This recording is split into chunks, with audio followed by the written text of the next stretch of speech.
అన్నమాట. అర్థమవుతుందండి.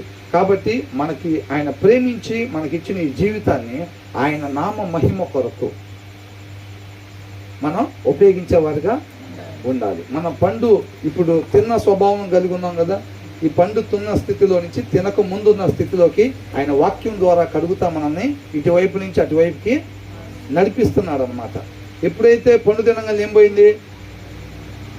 ఆయన పోలిక పోయింది, ఆయన స్వరూపం పోయింది, అవిధేయత చూపించాం, అవునా?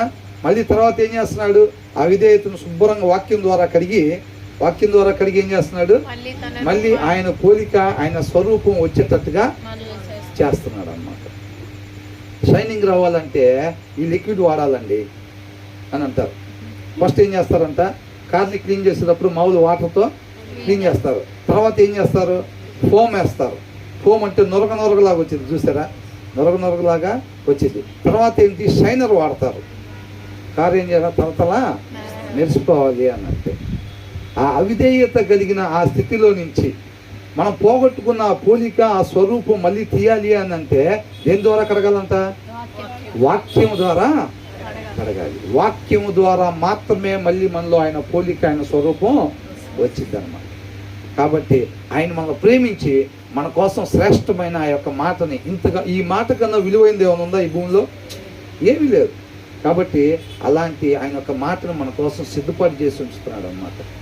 పిల్లలకి పేరెంట్స్ ఏం చేస్తారు? స్కూల్ నుంచి వచ్చేసరికి చక్కగా స్నాక్స్, వారికి ఇది ఇష్టం, అమ్మాయికి ఇది ఇష్టం కాబట్టి అవి రెడీ చేసి పెట్టేస్తారు. మా పిల్లలు అయితే ఏం చేస్తారు తెలుసండి? ప్రతిరోజు బండికి వెళ్ళేటప్పుడు మమ్మీ స్పెషల్ పంపించేవాళ్ళ. ఏంటంట? ప్రతిరోజు స్పెషల్ పంపించు అని చెప్తారు. అట్లాగే దేవుడు మన కోసం ఏం చేస్తాడంట? శ్రేష్టమైంది ఆ పోగొట్టుకున్న స్థితిని మళ్ళీ మనకు వచ్చేటట్టుగా, నిత్యం దేవునితో పాటు ఆయన ముఖ దర్శనం చేసేటట్టుగా, యుగ యుగాలు ఆయనతో పాటు కలిసి ఉండటానికి మనకి దారి తీసే ఏంటంట?